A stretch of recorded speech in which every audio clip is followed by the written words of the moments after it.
हमारा हो रहा है,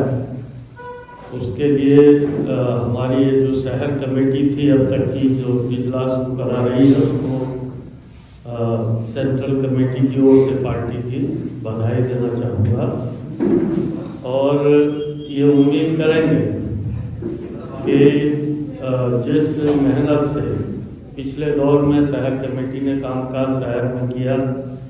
न सिर्फ आंदोलन किए बल्कि संगठन के विस्तार का काम भी किया, तो आने वाली जो नई कमेटी होगी वो इन कामों को आगे बढ़ाने में पूरी तरीके से सक्षम होगी और भी जो है ज़्यादा विस्तार पार्टी को देगी। तो एक तो विस्तार से अभी राणा जी ने बातचीत आपके बीच रखी है। हम लोग कम्युनिस्ट पार्टी हैं और एक कम्युनिस्ट पार्टी का अपना एक अंतर्राष्ट्रीय नज़रिया होता है। एक अंतर्राष्ट्रीय स्तर पर हम लोग जो कम्युनिस्ट लोग हैं वो ये सोचते हैं कि बाकी जो पार्टियां हैं वो कहती हैं जैसे अपने तक सीमित रहो, अपने तक सोचो, अपना भला करो, दुनिया से क्या लेना है। लेकिन हम लोग ये जानते हैं कि अगर एक अच्छी दुनिया नहीं होगी तो एक अच्छा भारत भी हमको नहीं मिलेगा, और एक अच्छा भारत अगर नहीं होगा तो एक अच्छा पंजाब और एक अच्छा मानसा भी हमको नहीं मिलेगा। तो इसलिए एक बेहतर दुनिया के निर्माण का सपना और उस बेहतर दुनिया के निर्माण के सपने के साथ एक बेहतर और खुशहाल भारत के निर्माण का सपना और उसी के साथ एक बेहतर खुशहाल पंजाब और मानसा के निर्माण का सपना कम्युनिस्ट पार्टी देखती है। और इसीलिए जब दुनिया में कोई भी घटना होती है तो हमारा ध्यान तुरंत उस पर जाता है। आप लोगों ने देखा कि जब यूक्रेन पर रूस ने हमला किया 1.5 साल पहले, तो इसी मानसा के अंदर आप लोगों ने उसका विरोध किया, पूरी दुनिया में लोगों ने विरोध किया, क्योंकि वो जानते थे कि यूक्रेन पर ये जो हमला है वो उस देश की अपनी संप्रभुता पर हमला है और अपने देश के बारे में सोचने का, निर्णय करने का अधिकार यूक्रेन के लोगों का है। उसमें रूस को जो है ये हस्तक्षेप नहीं करना चाहिए। पिछले 1 साल से ज़्यादा समय हो गया है और आप लोग देख रहे हैं कि किस तरीके से इजराइल फिलिस्तीन के अंदर युद्ध नहीं थोपा उसने, वो जनसंहार कर रहा है। वो फिलिस्तीनी लोगों की जो है हत्याएं कर रहा है। 25,000 से ज़्यादा महिलाओं, बच्चों समेत लगभग 50,000 के आसपास लोगों की हत्याएं जो है इजराइल इस दौर में कर चुका है। पूरे गाजा को नष्ट कर चुका है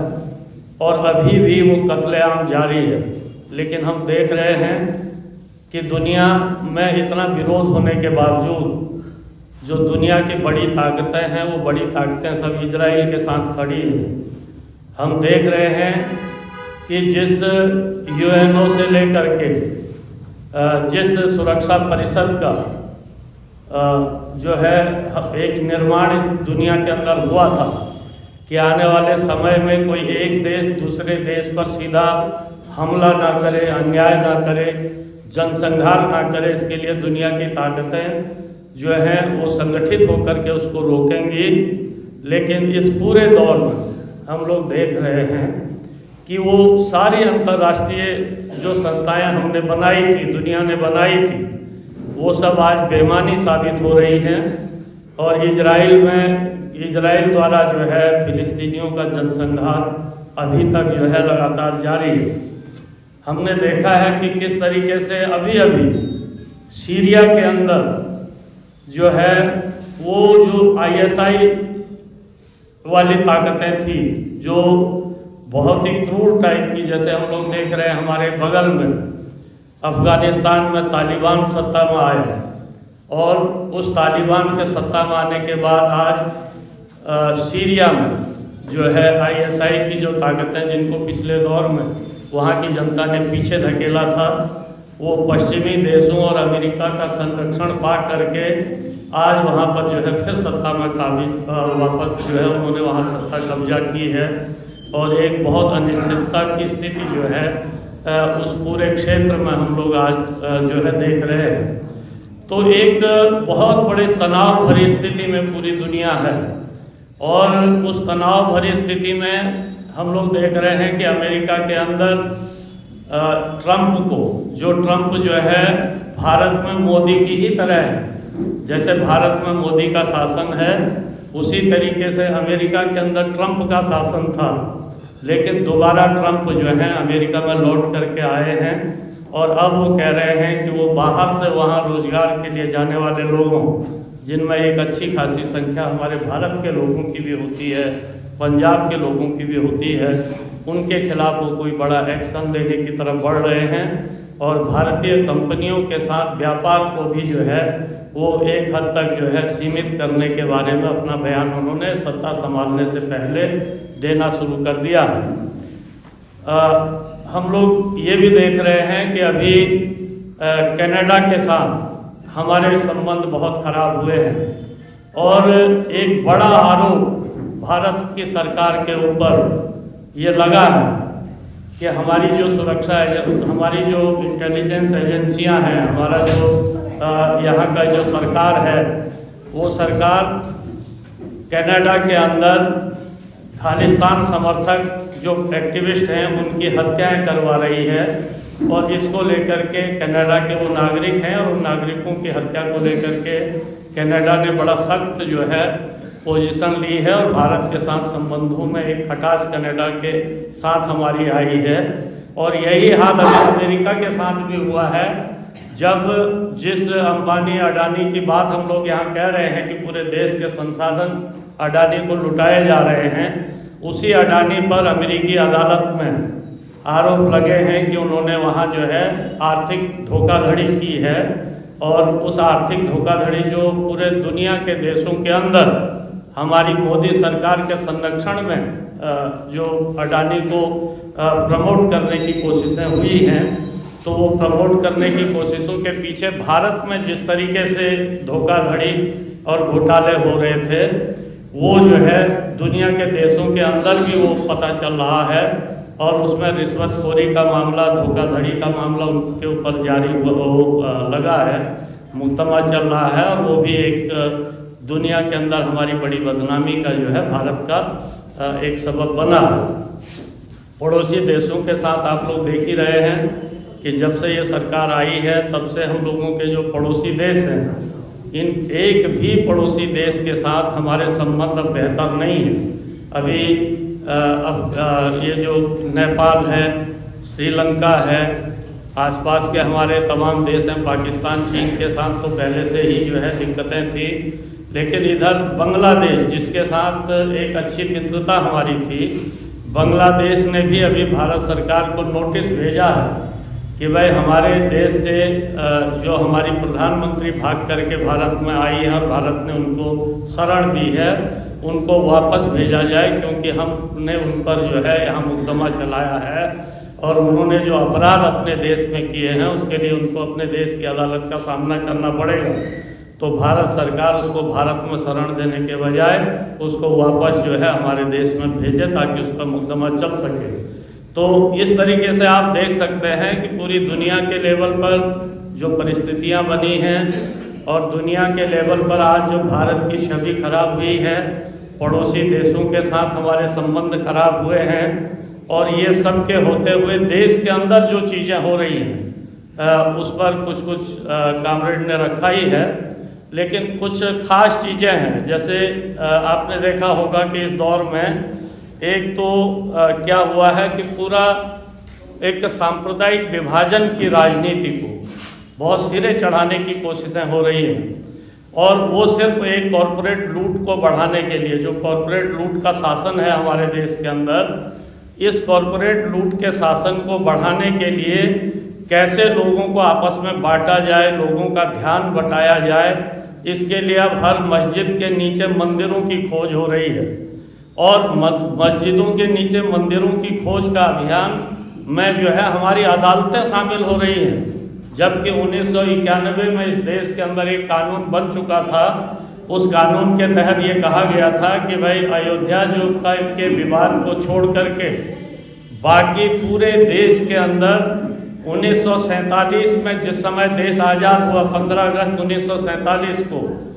जिन धार्मिक स्थलों की जो स्थिति थी उस स्थिति में कोई बदलाव नहीं आएगा और इसको लेकर के जो है कोई दावे और कोई प्रतिदावे जो है नहीं होंगे। इसके लिए बाकायदा 1991 में एक कानून बना दिया गया था, क्योंकि अयोध्या का मामला उस समय बहुत ज़्यादा जो है सुर्खियों में, बहुत विवादों में आ गया था। लेकिन हम देख रहे हैं कि आज इस सरकार की छत्रछाया में जो भारतीय जनता पार्टी और आरएसएस से जुड़े हुए संगठन हैं पूरे देश के अंदर तमाम मस्जिदों, तमाम जो है धार्मिक जो मुस्लिमों के स्थल हैं उनके नीचे मंदिरों की तलाश का अभियान चलाए हुए हैं। और यहाँ तक कि हमारी अदालतें जो हैं वो अदालतें नीचे की जो चाहे लोअर कोर्ट हों चाहे हाई कोर्ट हों, वो जो है वहाँ के जजेस जो हैं वो और वहाँ के मजिस्ट्रेट वो उनके साथ खड़े होकर के और उसी तरीके के आदेशों को जो है पारित करने की तरफ बढ़ रहे हैं। संभल की घटना उसका एक जीता जाता उदाहरण है, जहां उसी दिन जो है मुकदमा फाइल होता है, उसी समय जो है उस पर 2 घंटे में आदेश हो जाता है और उसके 4 घंटे के बाद वहां पूरा जांच की टीम चली जाती है। तो ये सारी घटनाएं बता रही हैं कि देश को ये सरकार किस तरफ ले जाने की कोशिश कर रही है। दूसरी तरफ अगर आप देखें देश के अंदर कानूनों में लगातार बदलाव हो रहे हैं। जैसे हमने पहले देखा 4 श्रम कोड बदले गए, लाए गए। 43-44 जो श्रम कानून थे, लगभग 150 साल के संघर्षों के बाद मजदूरों ने, कर्मचारियों ने जो हकूक हासिल किए थे और कानून बनवाए थे, उन सबको खत्म करके ये सरकार कॉरपोरेट के पक्ष में, पूंजीपतियों के पक्ष में जो है वो 4 श्रम कोड लेकर के आई। हमने देखा कि किस तरीके से कृषि क्षेत्र को तबाह करने के लिए, कृषि के कॉरपोरेटीकरण के लिए ये सरकार 3 जो है कृषि कानून लेकर के आई। कृषि कानूनों को तो इस सरकार को किसानों के बड़े ऐतिहासिक आंदोलन के बाद वापस लेना पड़ा। लेकिन आज क्या हो रहा है, आज ये सरकार फिर से चोर दरवाजे से उन्हीं 3 कृषि कानूनों को लाने के लिए एक नया कृषि व्यापार विपणन नीति लेकर के आ गई है। और वो जो नई कृषि व्यापार विपणन नीति है अभी 25 नवंबर को, यही जो 25 नवंबर गया है, इस 25 नवंबर को लेकर के आई है। और वो पूरा का पूरा वही है जो उन 3 कृषि कानूनों के जरिए करने की साजिशें ये सरकार कर रही थी। लेकिन ये सरकार उसको कैसे समय पर लाई? एक ऐसे समय पर लाई जब पूरे देश के अंदर किसान आंदोलन कर रहे हैं। हम 26 तारीख को देश भर में 500 जिलों में किसान संगठन जो है किसान आंदोलन की तैयारी कर रहे थे। यहाँ पंजाब के अंदर 2 बॉर्डरों पर लगातार किसान आंदोलन पर हैं। दल्लेवाल जी आमरण अनशन पर हैं, 1 महीने से ऊपर हो गया। सरकार जो है कोई सुध लेने की कोशिश नहीं कर रही है, उनके जीवन को भी बड़ा खतरा है। और उसके अलावा पूरे देश के अंदर भूमि जो जबरिया अधिग्रहण हो रहा है उसके खिलाफ आदिवासी इलाकों से लेकर के, यूपी से लेकर के, बिहार से लेकर तमाम राज्यों में किसान जो है आंदोलन में हैं, सड़कों पर हैं। ऐसे खास दौर में जब एक पूरे किसान आंदोलन का माहौल देश में बना हुआ है और संसद के अंदर जो ये हैं हमारे गृह मंत्री हैं, वो संसद के अंदर जो है चीज़ों को डाइवर्ट करने के लिए जानबूझ करके साजिशपूर्ण योजनाबद्ध तरीके से, हालांकि वो उनकी अपनी नीति भी है, उन्होंने बाबा साहब अम्बेडकर के खिलाफ अपमानजनक शब्दों का इस्तेमाल किया और इसको लेकर के पूरे संसद में बवाल हुआ। उस पर विपक्ष ने जो है बहस करने की डिमांड की, लेकिन सरकार ने संसद को भी गतिरोध में डाल दिया और संसद को सरकार ने ही नहीं चलने दिया। तो एक ऐसे दौर में सरकार लेकर के आ गई कृषि व्यापार और विपणन नीति, और वो उन 3 कृषि कानूनों की फिर से वापसी है। दूसरी तरफ आपने देखा कि लगातार जो बात आ रही है कि ये सरकार के छत्रछाया में चुनाव आयोग चुनाव में धांधली कर रहा है, बेईमानी कर रहा है और इसकी जांच की मांग, इस पर जो है कुछ मुकदमे वगैरह दायर किए थे लोगों ने जगह जगह। लेकिन अभी सरकार ने क्या किया है, उसने चुनाव कानूनों में तब्दीली कर दी है और चुनाव कानूनों में तब्दीली करके अब ये ले आए हैं कि जो चुनाव के दौरान जो वीडियोग्राफी होती है, जो सीसीटीवी कैमरे हैं, उनकी जो फुटेज है और कुछ ऐसे दस्तावेज उनको प्राप्त करने का राइट अब लोगों को और उम्मीदवारों को नहीं रहेगा। ये जो है उसमें बदलाव कर दिया है और ये बदलाव इसलिए किया गया है ताकि जैसे चंडीगढ़ में मेयर चुनाव के समय सीसीटीवी फुटेज में पकड़ में इनकी चोरी आई थी, बेईमानी आई थी, उसी तरीके से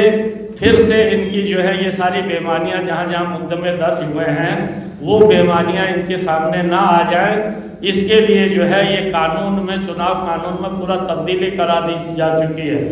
एक देश एक चुनाव का कानून ये लेकर के आए हैं। वो अभी कानून बना नहीं है लेकिन प्रस्ताव लेकर के आ गए हैं और एक देश एक चुनाव के नाम से ये इस देश के अंदर जो है, जो संघीय ढांचा हमारा है, उस पूरे संघीय ढांचे पर एक हमला करने की तरफ बढ़े हैं। तो ये सारी परिस्थितियां हमारे देश के अंदर जो है बन रही हैं और ये परिस्थितियां जिसको हमारी पार्टी ने कहा कि ये एक फांसीवाद की तरफ देश जो है जा रहा है, कॉरपोरेट फांसीवाद की तरफ देश को जो है ये सरकार ले जा रही है और इस कॉरपोरेट फांसीवादी शासन के खिलाफ हमको लड़ाई लड़नी है। तो पंजाब के अंदर भी आज हम इस लड़ाई के मोर्चे पर हैं और ये जब इजलास हो रहा है तो इस समय हमको पंजाब की परिस्थितियों पर भी थोड़ा बहुत चर्चा जरूर करनी है कि पंजाब में आज एक बार फिर से किसान आंदोलन गर्माहट में है। आने वाले समय में क्या परिस्थितियां बनती हैं कुछ नहीं कहा जा सकता है। आज सुबह हमारी मीटिंग थी संयुक्त किसान मोर्चे की भी, तो संयुक्त किसान मोर्चे की मीटिंग में ये प्रपोजल अभी चूँकि राष्ट्रपति से एक डेलीगेशन मिलने के लिए दिया गया है पत्र, और वहाँ से अनऑफिशियली एक सूचना ये आई कि राष्ट्रपति तो नहीं लेकिन सरकार किसी मीडिएटर के जरिए वार्ता आप लोगों से करना चाहती है। तो हम लोगों ने इसको रिफ्यूज़ किया है, किसान संगठनों ने उसको रिफ्यूज़ कर दिया है कि हम जो है इस तरीके की कोई वार्ता नहीं करेंगे। सरकार पहले दल्लेवाल की जान बचाने के लिए वार्ता शुरू करे और सारे किसान संगठनों को, देश भर के जो भी किसान संगठन हैं उनको जो है एक साथ वार्ता के लिए जो है सरकार आमंत्रित करेगी, तो तभी चीज़ें आगे बढ़ेंगी। तो पंजाब में अभी जो माहौल बना हुआ है इस पर हमको नज़र रखनी है और इसमें हम लोगों को एक रोल निभाना है। पार्टी की तरफ से एक डेलीगेशन हमारा सूबे का वहाँ गया था और सूबे के पार्टी डेलीगेशन ने वहाँ पर जो है जाकर के अपना समर्थन दिया है। और इधर जो है जो पंजाब के अंदर दूसरी परिस्थितियाँ हैं, आपने देखा होगा पिछले दिनों अकाली दल को लेकर के, क्योंकि अकाली दल पंजाब की राजनीति में अब धीरे धीरे हाशिए पर चला जा रहा है। फिर उनकी कोशिश है कि वो कैसे पंजाब की राजनीति के केंद्र में आए, तो इसके लिए उनकी अपनी कोशिशें हैं। और ये आपने देखा ही है कि गुरुद्वारा प्रबंध कमेटियों पर भी अकाली दल का ही अपना अभी तक वर्चस्व है, अपना पकड़ है। पिछले दिनों अकाली नेताओं को, खास करके सुखबीर बादल, उनकी पत्नी, अकाली नेताओं को जो है अकाल तख्त ने धार्मिक सज़ा दी थी। तो धार्मिक सज़ा ठीक है, ये सही है कि कोई भी धर्म अपने अनुयायियों को अगर वो उस धर्म के विपरीत आचरण करते हैं और अपने को धार्मिक बताते हैं तो उनको सज़ा देना या उनको हिदायत देना, ये हर धर्म और उनके अनुयायियों का राइट है और ये अकाल तख्त का भी राइट है। शुरू से उससे जो है सिख पंथ बधा भी है। लेकिन जो राजनीतिक सज़ा की बात थी कि भाई वो लोग इस्तीफा दें अपने पदों से और एक अकाली पार्टी बनाएं, तो मुझे लगता है कि थोड़ा इस पर हम लोगों को ये देखना चाहिए कि मान लिया जाए कल को हिंदू धर्म के अंदर के 4 हमारे वो हैं शंकराचार्य, जो हिंदू धर्म के जो हैं वो पीठों के जो है प्रमुख हैं। तो वो अगर कल को बीजेपी को बुला करके, भारतीय जनता पार्टी और आरएसएस के नेताओं को बुला करके ये कहने लगे कि भाई आप हिंदू राष्ट्र क्यों नहीं बना रहे हो, इसको बनाने के लिए आप क्या कर रहे हो, तो हमारी पोजीशन क्या हो। तो मुझे लगता है कि जैसे हम लोगों को धर्म और राजनीति के विभाजन की बात करनी चाहिए कि धर्म जो है अलग चीज़ है, राजनीति अलग चीज़ है। धर्म का जो है राजनीति में हस्तक्षेप के हम कम्युनिस्ट विरोधी हैं और इसीलिए हम आरएसएस बीजेपी की राजनीति का विरोध करते हैं। आरएसएस बीजेपी की राजनीति का विरोध हम इसीलिए करते हैं कि वो धर्म और राजनीति का घालमेल करती है। धर्म और राजनीति का जो आधुनिक राजनीति है, जो आधुनिक लोकतंत्र की जो अवधारणा आई, एक दौर ऐसा था जब सामंती सत्ताएं थी और सामंती सत्ताएं जो हैं वो धार्मिक उसूलों से ही गाइड होती थी, वो धार्मिक नियमों से ही गाइड होती थी। लेकिन 15वीं 16वीं सदी के बाद जब दुनिया के अंदर पूंजीवाद आना शुरू हुआ 17वीं सदी के आसपास से, तो जो आधुनिक लोकतंत्र की जो अवधारणा है पूरी दुनिया के अंदर, उस आधुनिक लोकतंत्र की अवधारणा में ये यूरोप से शुरू हुआ कि भाई वहाँ चूँकि राजनीति में चर्च का बड़ा हस्तक्षेप था, तो चर्च और सत्ता ये दोनों को अलग होना चाहिए, ये दोनों की सत्ताएं अलग होनी चाहिए। ये जो है यूरोप से शुरू हुआ था और तब से जो है जो आधुनिक लोकतंत्र की अवधारणा है, उस आधुनिक लोकतंत्र की अवधारणा में राजनीति और धर्म को अलग अलग, इसीलिए हम लोग कहते हैं कि भाई जो राजनीतिक सत्ता चलाने वाले लोग हैं, जो सत्ता में बैठे हुए लोग हैं, उन लोगों के लिए वो व्यक्तिगत रूप से किसी भी धर्म को मानते हों वो एक अलग बात है, लेकिन अगर वो सत्ता में है तो एज ए शासक उसके लिए सर्वधर्म वर्जिते होना चाहिए, यानी कि सभी धर्मों से वो समान दूरी बना करके जब तक वो सत्ता में है बना करके चले। व्यक्तिगत रूप से वो किसी भी धर्म को माने, किसी भी देवी देवता को माने, किसी भी अल्लाह ईश्वर को गुरु को माने, ये कोई दिक्कत नहीं है। तो ये हम लोगों को पंजाब के अंदर भी जो जिस तरीके का आने वाले समय में होने वाला है, मुझे लगता है कि ये चीज़ें आने वाले समय में थोड़ा और बढ़ सकती हैं। तो इसको हम लोगों को ज़रूर ये पोजीशन हम लोगों को पंजाब में जो है जब ऐसी बहसें होंगी, बातें होंगी कल को, तो हमें जो है धार्मिक सज़ा और धार्मिक तौर पर आचरण की हिदायतें, ये इसके लिए कोई मनाही नहीं, सब कुछ ठीक है। लेकिन राजनीतिक सत्ता जो है या राजनीतिक फैसले ये जो है ये धार्मिक संस्थाओं को उससे जो है बचना चाहिए और ये राजनीतिक लोगों के लिए जो है उसको छोड़ देना चाहिए। ये हम लोगों को ज़रूर इस पर अपनी पोजीशन मुझे लगता है कि साफ रखनी चाहिए या अपनी समझ हमको साफ रखनी चाहिए। और इसलिए ये अगर बहसें आने वाले समय में पंजाब में बढ़ती हैं तो इससे हमको उन बहसों से थोड़ा इस रूप में जो है बचना भी चाहिए। तो यही मुझे कहना था, बाकी चीज़ें विस्तार से राणा जी ने बताई हैं।